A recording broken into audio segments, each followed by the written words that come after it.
Вторник, 26 ноември, кратки вести во 12 часот.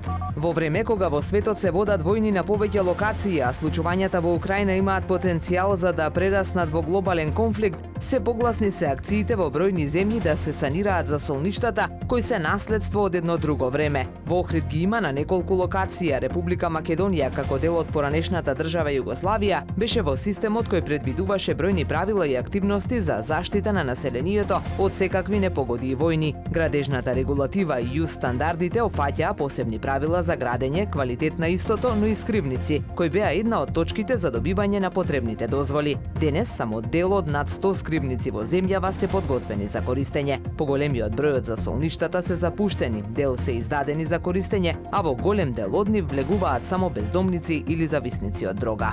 Продолжуваат работите за санација на помошните објекти, односно магаза на музејскиот комплекс Куќата на Робевци. Предвидени се одредени интервенции и отпочнато е со промена на кровот и кровниот покривач, промена на оштетените греди и нивно појачување. Исто така се постави нов пот од гранитни плочи. На објектот ќе се работи и во наредниот период. Ќе бидат санирани внатрешните ѕидни платна, како и промена на надворешната столарија и освежување на фасадата во бела боја, потенцираа неодамна од Охридскиот завод и музеј. Со заупокоена утринска света архиереска литургија што од изутринава се отслужува во храмот на Свети Климент Охридски на Плаошник, верниците од Дебарско-Кичевската епархија денеска се простуваат од митрополитот Тимотеј. Со литургијата чиноначалствува викарниот епископ на Дебарско-Кичевската епархија господин Партени во сослужение на бројни свештеници од епархијата. Митрополитот Тимотеј почина вчера по кратко боледување на 73 годишна возраст.